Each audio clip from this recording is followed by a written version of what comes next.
ಶ್ರೀಮತಿ ಬ್ರಾಹ್ಮಣಿ ಅಂಜಲಿ.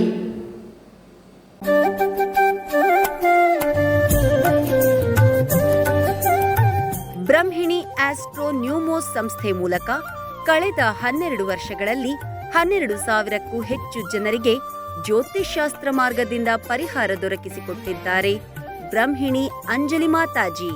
ಬಸವರಾಜ್ ಹಾಗೂ ಲಕ್ಷ್ಮೀ ದಂಪತಿಗಳ ಸುಪುತ್ರಿಯಾದ ಬ್ರಹ್ಮಿಣಿ ಅಂಜಲಿ ಮಾತಾಜಿ ಓದಿದ್ದು BA LLB.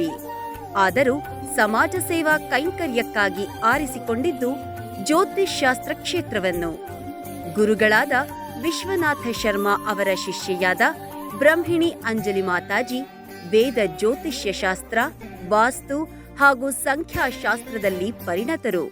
ಆಂಜನೇಯ ಹಾಗೂ ರಾಘವೇಂದ್ರ ಸ್ವಾಮೀಜಿಯ ಆರಾಧಕರಾದ ಬ್ರಹ್ಮಿಣಿ ಅಂಜಲಿ ಮಾತಾಜಿ ಅವರು ಪ್ರತಿ ವರ್ಷ ನಿತ್ಯ ಅನ್ನದಾನ ಸೇವೆಯಲ್ಲಿ ತೊಡಗಿಸಿಕೊಂಡಿದ್ದಾರೆ. ಜ್ಯೋತಿಷ್ಯ ರತ್ನ ಸೇರಿದಂತೆ ವಿವಿಧ ಪುರಸ್ಕಾರಗಳಿಗೆ ಭಾಜನರಾಗಿರುವ ಬ್ರಹ್ಮಿಣಿ ಅಂಜಲಿ ಮಾತಾಜಿ ಅವರಿಗೆ ಇಂದು ಸಿಗ್ನೇಚರ್ ಮೀಡಿಯಾ ಹೌಸ್ ಜ್ಯೋತಿಷ್ಯ ಕೇಸರಿ ಪ್ರಶಸ್ತಿ ನೀಡಿ ಗೌರವಿಸುತ್ತಿದೆ.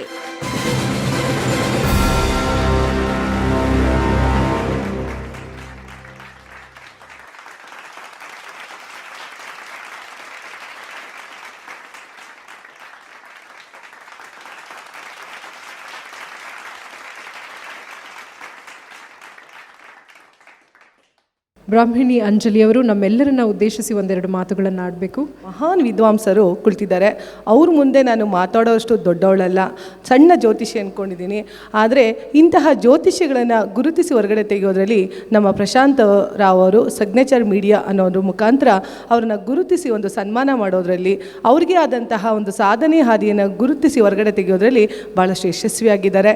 ನನಗೊಂದು 2 ಮಾತುಗಳನ್ನ ಆಡಿ ಮುಗಿಸಿನ, ಯಾಕೆಂದರೆ ಆಲ್ರೆಡಿ ಎಲ್ರಿಗೂ ಸಾಕಾಗಿದೆ, ಹೊಟ್ಟೆ ಹಸಿತಾ ಇದೆ, ಇವರು ಜಾಸ್ತಿ ತಲೆ ತಿನ್ನಬಾರ್ದಪ್ಪ ಅನ್ನೋದಾಗತ್ತೆ.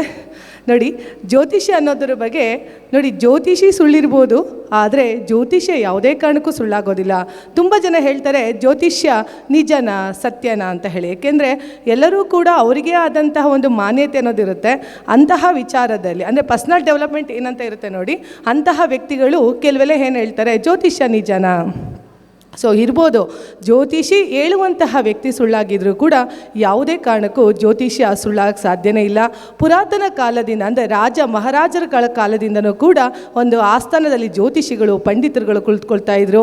ಅಂತಹದ ಒಂದು ಜ್ಯೋತಿಷ್ಯ ಗ್ರಂಥವನ್ನು ಅಧ್ಯಯನ ಮಾಡೋದ್ರಲ್ಲಿ, ಸಾಧನೆ ಮಾಡೋದ್ರಲ್ಲಿ ನಾವೆಲ್ಲ ಇನ್ನೂ ಸಣ್ಣವರು ಅಂದ್ಕೊಳ್ತೀನಿ. ಯಾಕೆಂದರೆ ಮಹಾನ್ ಜ್ಯೋತಿಷಿಗಳ ಸಮ್ಮುಖದಲ್ಲಿ ನಾವೊಂದು ಪ್ರಧಾನ ಪ್ರಶಸ್ತಿ ತಗೊಳ್ತೀವಿ ಅಂತ ಅಂದರೆ ನಮ್ಮ ಸಾಧನೆಯ ಹಾದಿ ತುಂಬ ಸಾಗರದಷ್ಟಿದೆ.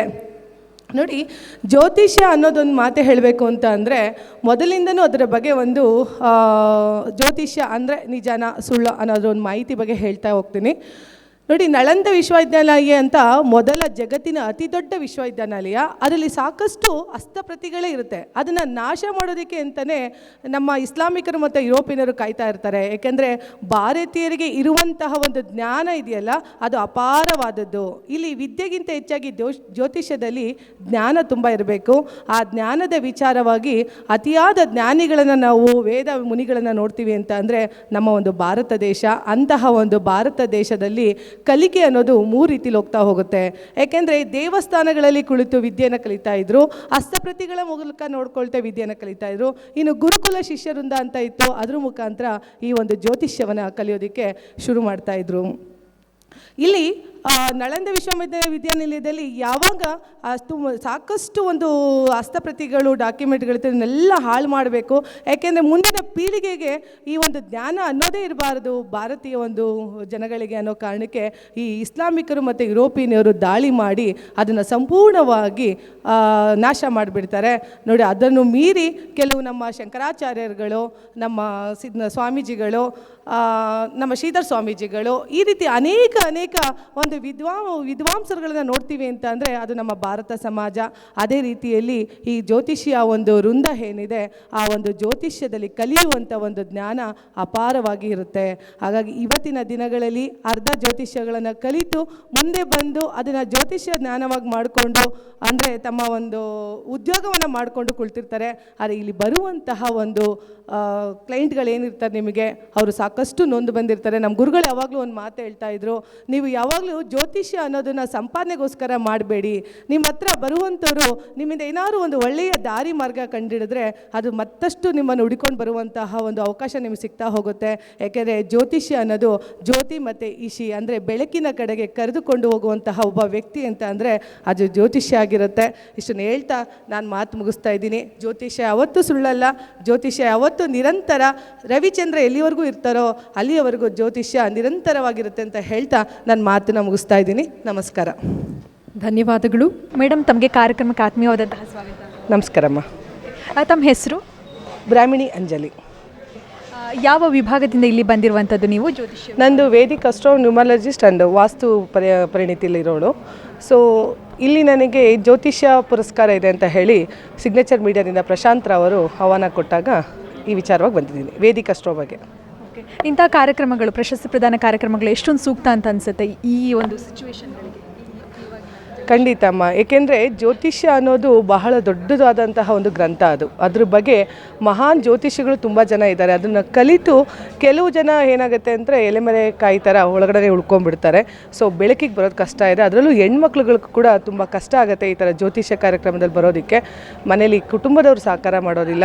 ಅಂತಹ ಒಂದು ಟೈಮ್ಗಳಲ್ಲಿ ಅಥವಾ ಅಂತಹ ಒಂದು ದಿನಗಳಲ್ಲಿ ಈ ಒಂದು ಜ್ಯೋತಿಷ್ಯ ಪುರಸ್ಕಾರ ಕಾರ್ಯಕ್ರಮನ ಸಿಗ್ನೇಚರ್ ಮೀಡಿಯಾದವ್ರು ಮಾಡಿಕೊಂಡು ಪ್ರಶಾಂತ್ ರಾವ್ ಅವರು ಅಂದರೆ ಇಂಥವನ್ನೆಲ್ಲ ಪರಿಶೀಲಿಸಿ ಮುಂದ್ಗಡೆ ತಂದು ಅವ್ರಿಗೊಂದು ಪುರಸ್ಕಾರ ಕೊಟ್ಟು ಸನ್ಮಾನ ಮಾಡಬೇಕು ಅಂತ ಹೇಳಿ ಹೊರಟಿದ್ದಾರೆ. ಖಂಡಿತ ಇದು ಒಂದು ಒಳ್ಳೆಯ ವಿಚಾರನೇ. ಓಕೆ, ನೀವೊಂದು ಮಹಿಳೆಯಾಗಿ, ಯಾಕಂದರೆ ಸಾಕಷ್ಟು ಜನ ಮಹಿಳೆಯರು ಜ್ಯೋತಿಷ್ಯ ಕಾರ್ಯಕ್ರಮ ಅಥವಾ ಜ್ಯೋತಿಷ್ಯ ಕಲಿಯೋದಕ್ಕೆ ಹಿಂಜರಿತಾರೆ ಅಥವಾ ಅವರಿಗೆ ಸಪೋರ್ಟ್ ಇರಲ್ಲ. ಈ ಥರದವ್ರಿಗೆ ಏನು ಹೇಳ್ತೀರಾ? ಜೊತೆಗೆ ನೀವೆಲ್ಲ ಏನೆಲ್ಲ ಸವಾಲುಗಳನ್ನು ಫೇಸ್ ಮಾಡಿದ್ದೀರಾ? ಖಂಡಿತ ಅದೇ ಹೇಳಿದ್ನಲ್ಲ, ಹೆಣ್ಮಕ್ಳು ಅಂತ ಬಂದಾಗ ಈ ಜ್ಯೋತಿಷ್ಯ ಅನ್ನೋ ವಿಚಾರ ಇದೆಯಲ್ಲ ತುಂಬ ಕಷ್ಟ ಅದು. ಯಾಕೆಂದರೆ ಮನೆಯ ಸಂಸಾರವನ್ನು ನೋಡಿಕೊಂಡು ಜೊತೆಗೆ ಒಂದು ಕಲಿಕೆ ಅಂತ ಕಲ್ತ್ಕೊಂಡು ಅದನ್ನು ಒಂದು ವೃತ್ತಿಯಾಗಿ ಮಾಡಿಕೊಂಡು ಜೀವನ ಮಾಡ್ತಾರಲ್ಲ ಹೆಣ್ಮಕ್ಳುಗಳು. ಈಗ ಮನೆಯಲ್ಲಿ ಏನಾಗುತ್ತೆ, ಅತ್ತೆ ಆಗಿರ್ಬೋದು, ಮಾವ ಆಗಿರ್ಬೋದು, ಗಂಡ ಆಗಿರ್ಬೋದು, ಅಥವಾ ಮನೆಯ ಮಕ್ಕಳಾಗಿರ್ಬೋದು, ಇಂಥದಕ್ಕೆಲ್ಲ ಸಪೋರ್ಟ್ ಮಾಡಬೇಕಂತ ಅಂದರೆ ಆ ಮನೆಯ ಕುಟುಂಬದವ್ರು ಸಪೋರ್ಟ್ ಇದ್ದರೆ ಮಾತ್ರ ಅವರು ತೆರೆಯ ಮೇಲೆ ಕಾಣಿಸ್ಕೊಳ್ತಾರೆ ಅಥವಾ ಅವರೊಂದು ವೃತ್ತಿಯಾಗಿ ಮಾಡಿಕೊಂಡು ಆಚೆ ಕಡೆ ಕಾಣಿಸ್ಕೊಳ್ತಾರೆ. ಬಟ್ ಅದು ಇಲ್ಲಿ ಹೆಣ್ಮಕ್ಳು ಅಂತ ವಿಚಾರ ಬಂದಾಗ ನೀವು ನೋಡ್ಬೋದು ತುಂಬ ಜ್ಯೋತಿಷಿಗಳು ಕಡಿಮೆ ಇದ್ದಾರೆ ಹೆಣ್ಮಕ್ಳಲ್ಲಿ. ಸೊ ಅದರಲ್ಲಿ ಈ ಒಂದು ಪ್ರಯತ್ನದಲ್ಲಿ ಒಂದು ಇಂಥ ಜ್ಯೋತಿಷಿಗಳನ್ನು ಅಂದರೆ ಹೆಣ್ಮಕ್ಳನ್ನ ಜ್ಯೋತಿಷಿಗಳನ್ನ ಹುಡುಕಿ ತೆಗೆಯೋದ್ರಲ್ಲಿ ನಮ್ಮ ಪ್ರಶಾಂತ್ ಅವರು ಭಾಳ ಸಕ್ಸಸ್ ಆಗಿದ್ದಾರೆ. ಓಕೆ, ಕೊನೆಯದಾಗಿ ಇಂತಹ ಸಾಕಷ್ಟು ಯಂಗ್ ಜನ್ರೇಷನಲ್ಲಿ ಕೆಲವೊಬ್ಬರು ಬರ್ತಾರೆ ಜ್ಯೋತಿಷ್ಯ ಅಂದರೆ ಆ ಒಂದು ವೃತ್ತಿಯನ್ನು ಆಯ್ಕೆ ಮಾಡ್ಕೊಳ್ತಾರೆ. ಅವ್ರಿಗೇನು ಹೇಳ್ತೀರಾ? ಮುಂದೆ ಬರೋರಿಗೆ ಏನು ಹೇಳ್ತೀರಾ? ಖಂಡಿತ ಜ್ಯೋತಿಷ್ಯ ಅನ್ನೋದು ಇದೆಯಲ್ಲ, ಅದೊಂದು ದೊಡ್ಡ ಬೃಹತ್ ಗ್ರಂಥ ಇದ್ದಂಗೆ. ಅದು ಕಲಿಕೆಯ ಜೊತೆಗೆ ನಮ್ಮದೇ ಆದಂತಹ ಕೆಲವು ವಿಚಾರಧಾರೆಗಳನ್ನು ನೋಡ್ಕೋಬೇಕಾಗತ್ತೆ. ಜ್ಯೋತಿಷ್ಯ ಕಲ್ತಿದ ತಕ್ಷಣ ತುಂಬ ಜನ ಏನಾಗ್ತಿದೆ, ವೃತ್ತಿಯಾಗಿ ಮಾಡ್ಕೊಳ್ತಾ ಇದ್ದಾರೆ. ಮತ್ತು ಅದನ್ನೊಂದು ವೃತ್ತಿ ಧರ್ಮದ ಜೊತೆಗೆ ಹೆಚ್ಚಾಗಿ ಅದನ್ನು ಹಣನ ಸಂಪಾದನೆ ಮಾಡುವ ಒಂದು ಮಾರ್ಗವಾಗೂ ಕೂಡ ಕಂಡುಕೊಂಡಿದ್ದಾರೆ.